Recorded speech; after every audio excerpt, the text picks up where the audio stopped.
ETF index mutual funds నేర్చుకుని stock మార్కెట్లో రాణించాలనుకుంటున్నారా? వెంటనే ఈ నెంబర్కి కాల్ చేయండి. Hi viewers, India's largest digital media network Suman టీవీకి స్వాగతం. ప్రస్తుతం మనతో ఉన్నారు motivational speaker and language trainer Vijaya Bangaru. అమ్మ నమస్తే. నమస్తే రాధగారు. అమ్మ, ఇప్పుడు మనం మాట్లాడుకునే టాపిక్ ఏంటంటే ప్రతి ఒక్కరూ అబ్బా అని షాక్ అయ్యేవాళ్ళు. ఓకేనా?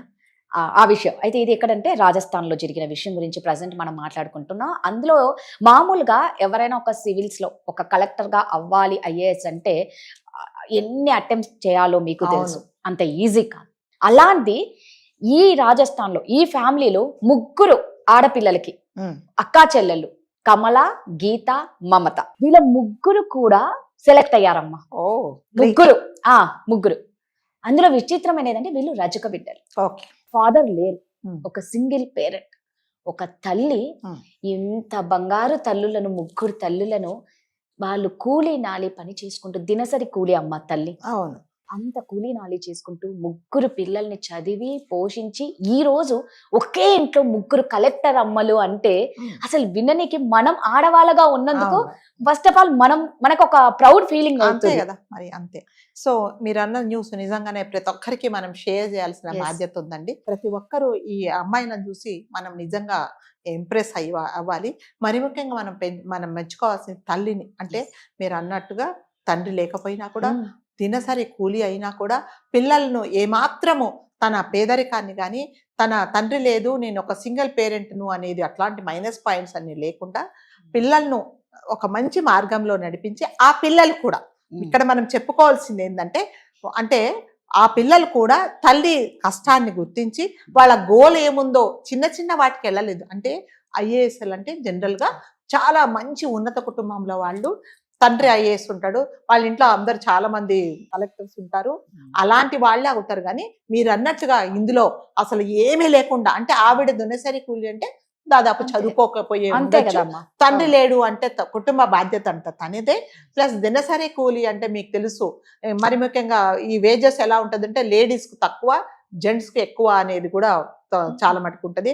అలాంటి ఫైనాన్షియల్ స్టేటస్ ఉన్నా కూడా అలాంటి స్థితిలో కూడా ఈ పిల్లలను చదివించి, అంటే ఆ పిల్లలు కూడా తల్లిని స్ఫూర్తిగా తీసుకొని తల్లి పడ్డ కష్టాన్ని మేము కంపల్సరీగా తన కష్టాన్ని మేము జస్టిఫై చేయాలి, తనకు ఒక మంచి ఇది చేయాలి, తను మమ్మల్ని చూసి గర్వపడేలాగా ఉండాలని ఒకరు కాదు, ఇద్దరు కాదు, ముగ్గురు కూడా కలెక్టర్ అయ్యారంటే ఆ తల్లికి నిజంగా మనం అందరం చేతులెత్తి నమస్కారం చేయాలండి.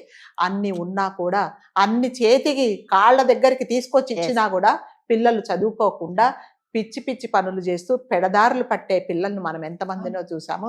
ఆ తల్లిదండ్రులు పిల్లల్ని కౌన్సిలింగ్ దగ్గరికి అక్కడికి ఇక్కడికి తీసుకెళ్లేసి అడుక్కొని చదువుకోమని అన్ని ఇచ్చి వాళ్ళని తల్లిదండ్రులు వీళ్ళు పిల్లలు బ్లాక్మెయిల్ చేసి నా బర్త్డేకి ఇది ఇస్తేనే చదువుతాను లేకపోతే లేదన్నావు ఫ్యామిలీస్ని మనం ఎంతమందో చూసాము. మరి ఆ తల్లి ఆ పిల్లలకి ఏమిచ్చి కలెక్టర్ ఇన్ఫ్లుయెన్స్ చేసింది చెప్పండి. అంటే ఇదేంటంటే ఒక గోల్ అన్నమాట.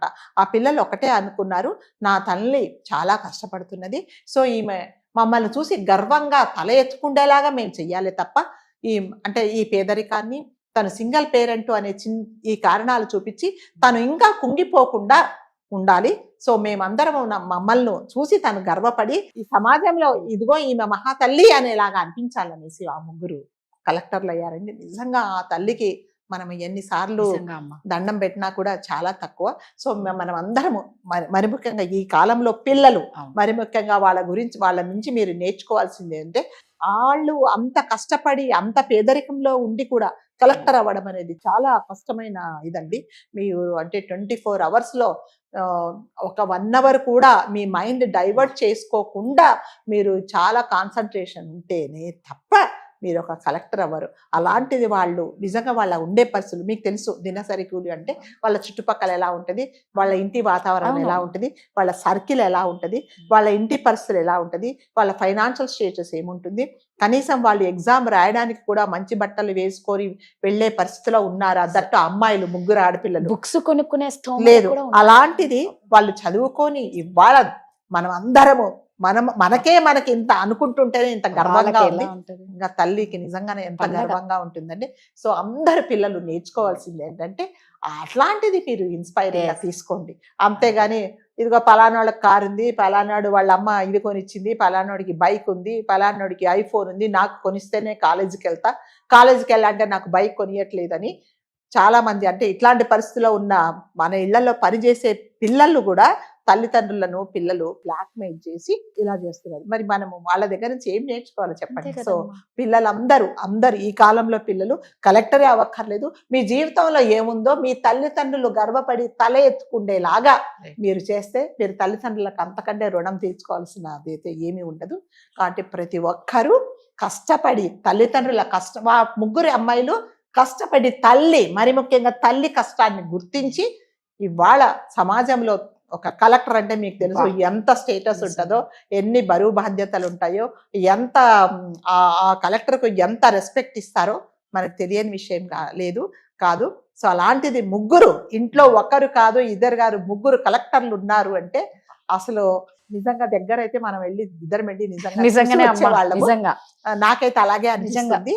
కాబట్టి అందరూ ఈ కాలంలో యూత్ అందరూ మీరు నేర్చుకోవాల్సింది ఏంటంటే కంపల్సరీగా ఈ న్యూస్ ప్రతి ఒక్కరికి మీ ఇంట్లో పేరెంట్స్ చూస్తే పేరెంట్స్ మీ పిల్లలకు చూపించండి, ఇదిగో ఇది జీవితం అంటే ఇది, తల్లిదండ్రులను తల ఎత్తుకుండేలాగా చేసిన ఆ అమ్మాయిలు అంటే నేను అమ్మాయిలు ఎందుకు చెప్తున్నానంటే అమ్మాయిలు ఏమి చేయలేరు, అమ్మాయిలు ఎంతసేపు ఏంటి వేరే ఇన్ఫ్లుయెన్స్ లో ఉంటారు అనడానికి ఇది నిదర్శనం కాదు, వాళ్ళని వాళ్ళు ప్రూవ్ చేసుకుంటారు. కాబట్టి కంపల్సరిగా ప్రతి తల్లి తండ్రి పిల్లలు ప్రతి ఒక్కరు ఇది చూసి మీరు కూడా ఇన్ఫ్లుయెన్స్ అయ్యి కలెక్టర్లు కాలేకపోయినా మీరు ఏమవదలుచుకున్నారో అవి అవ్వండి. నిజంగా సరస్వతి పుత్రికలు అనాలి ఖచ్చితంగా. అంటే అదృష్ట దేవత కూడా వీళ్ళని బాగా వరించింది. ఒకే ఇంట్లో ముగ్గురు అంటే వాళ్ళు చదువుకోవడానికి పడిన కష్టము, వాళ్ళకు కలిసి వచ్చిన కాలము, అందుకే మనకి ఏదొచ్చినా ఆపలేము. అంతే కదా, మనకంటూ ఒక మంచి టైం వచ్చింది అంటే ఎవరైనా సెట్ అవుతాం. మనం పడిన కష్టానికి ఏదో ఒక రోజు ఖచ్చితంగా ఫలితం అనేది వస్తుంది. కాకపోతే చాలా పేషెన్స్ ఉండాలి. వాళ్ళ దగ్గర సరస్వతీదేవి అనుగ్రహం ఉంది, లక్ష్మీదేవి అనుగ్రహం, సరస్వతీదేవి అనుగ్రహం ఉండాలి. అది మనము అంటే ఈ చదువు అనేది ఎంతమందికి మీరు షేర్ చేస్తే అది ఇంకా మీకు నాలెడ్జ్ ఇంప్రూవ్ అవుతుంది. అంతేగాని మీ దగ్గర ఉండే డబ్బులు 10 మందికి ఇస్తే నిజంగా మీ బ్యాంక్ బ్యాలెన్స్ తగ్గొచ్చేమో, మీకున్న చదువుతో తెలివితేటల్లో నలుగురికి చెప్తే ఇంకా మీరు అప్డేట్ అవుతారే తప్ప తగ్గదు. కాబట్టి కంపల్సరీగా ప్రతి ఒక్కరూ వీళ్ళని ఒక ఇన్స్పైరింగ్ స్టోరీగా తీసుకొని అందరూ ఇన్ఫ్లుయెన్స్ అవ్వండి. నిజంగా అంటే ఇప్పుడు వాళ్ళ ఇంటి వరకే కాదండి, వాళ్ళ బంధువులందరి దగ్గర కూడా వీళ్ళకి ఎంత ఇది అంటే ఇప్పటి వరకు ఒకవేళ ఇన్ కేసు ప్రతి ఒక్కరి ఇళ్లలో ఉంటాయి, దూరం అయిపోతూ ఉంటారు ఏవేవో ఇప్పుడు ఈ కారణంతో కూడా చాలా మంది దగ్గర అయిపోతారు. వాళ్ళకి దూరం ఉన్న చుట్టాలు కూడా దగ్గర అయిపోతారు, శత్రువులు కూడా దగ్గర అయిపోతారు. కలెక్టర్ అంటే బికాస్ ఆఫ్ ఓన్లీ వాళ్ళ బిహేవియర్, వాళ్ళ హార్డ్ వర్క్, దాని గురించి వీళ్ళందరూ మళ్ళీ వస్తారనమాట దూరమైన వాళ్ళు.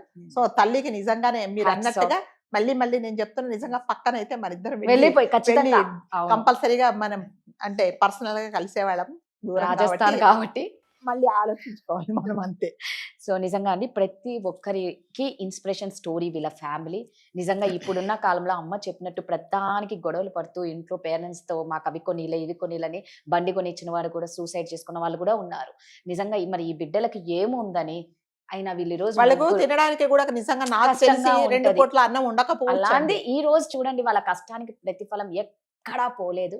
సో మనకంటూ ఒక రోజు వస్తుంది, మనం ఖచ్చితంగా కష్టపడితే మనం కూడా మనం అనుకున్నవి సాధిస్తాం.